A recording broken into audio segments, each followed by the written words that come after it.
संसद में पेश हुए वक्फ संशोधन बिल से पहले दिल्ली बीजेपी के अध्यक्ष वीरेंद्र सचदेवा के नेतृत्व में वक्फ बिल के समर्थन कार्यक्रम का आयोजन किया गया। इस कार्यक्रम में जहां वीरेंद्र सचदेवा अपने कार्यकर्ताओं के साथ हाथ में तख्ती लेकर वक्फ बिल का समर्थन करते नजर आए, वहीं उन्होंने मोदी सरकार को इस बिल के लिए धन्यवाद भी अदा किया।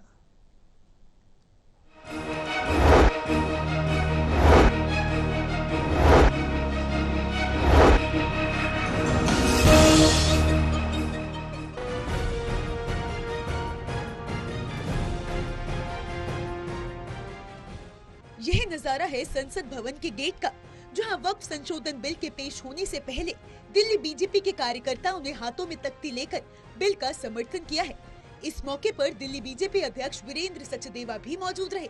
इस मौके पर जहां वीरेंद्र सचदेवा ने मोदी सरकार के इस कदम को मुसलमानों के लिए हितकारी बताया है, वहीं उन्होंने ये भी कहा कि इस बिल के आने के बाद सही मायनों में मुस्लिमों का हित हो पाएगा। इस बिल का हम स्वागत करते हैं और समाज में हर वर्ग को जीने का अधिकार है, समाज के हर वर्ग को आगे बढ़ने का अधिकार है। वो मौका माननीय प्रधानमंत्री दे रहे हैं। वक्फ बोर्ड की प्रॉपर्टीज पर जिस तरह से कब्जे किए गए हैं और जिन ज़मीनों पर अस्पताल और स्कूल बनने चाहिए थे, वहाँ होटल और दुकानें बना के बेचने का काम किया गया है। अगर वो ज़मीनें इन गरीब मजलूम लोगों की सहूलियत के लिए आती हैं और वो चीज़ें सामने आती कि कैसे इन लोगों का हक छीना गया है, तो कानून में अगर सुधार हो रहा है तो इनको तकलीफ क्या है, मुझे समझ में नहीं आता। दिल्ली बीजेपी अध्यक्ष वीरेंद्र सचदेवा भी इस बिल को लेकर विरोध करने वाले विपक्ष पर निशाना साधते हुए नजर आए हैं।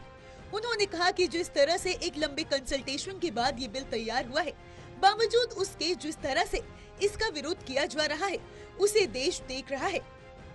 देखिए, सरकार ने, जैसे आपने कहा कि लंबा हमने कोशिश की, पिछले साल ये बिल लोकसभा में आया था, जेपीसी को भेजा गया, 97 लाख से ज़्यादा लोगों के सजेशंस आए हैं, सारी पार्टियों के लोग उसमें थे, सबने अपनी बात रखी है। उसके बाद ये बिल आ रहा है, तो पार्लियामेंट के अंदर जेपीसी कमेटी में विपक्ष वाले क्या बोलते हैं, लेकिन बाहर अपनी राजनीति चमकाने के लिए और एक धर्म विशेष के वोटों के लिए क्या बोलते हैं, दोनों में विरोधाभास है।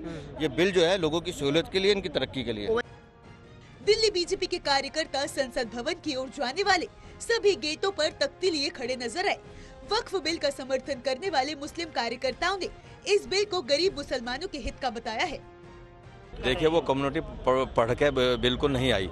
जैसे सीएए का अमेंडमेंट नागरिकता देने का काम था और उन्होंने कह दिया ये नागरिकता छीन लेंगे, ऐसे ही इन्होंने वक्फ बिल को पढ़ा नहीं है और कह दिया कि हमारे कब्रिस्तान छीन लेंगे, हमारे मस्जिदें छीन लेंगे, हमारे मदरसे छीन लेंगे। ऐसा कुछ नहीं, हमारी खानकाह छीन लेंगे, क्योंकि इसमें जो अमेंडमेंट किया गया है, ये जो कुछ लोगों के हाथ में था, वो क्या करते हैं, वो केवल अपना, क्या उन्होंने कोई यूनिवर्सिटी दी देश को, क्या उन्होंने कोई इंजीनियर, कोई क्रिकेटर निकाला इसके पैसे से?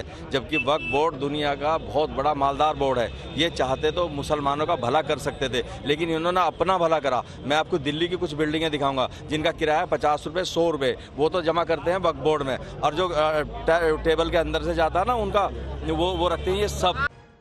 अब असली सवाल ये है कि सरकार इस संशोधन को लेकर जो दावा कर रही है, उसके नतीजे क्या देखने को मिलेंगे, ये आने वाला वक्त ही बताएगा। Lalit Narayan Kandpal, total news, Delhi.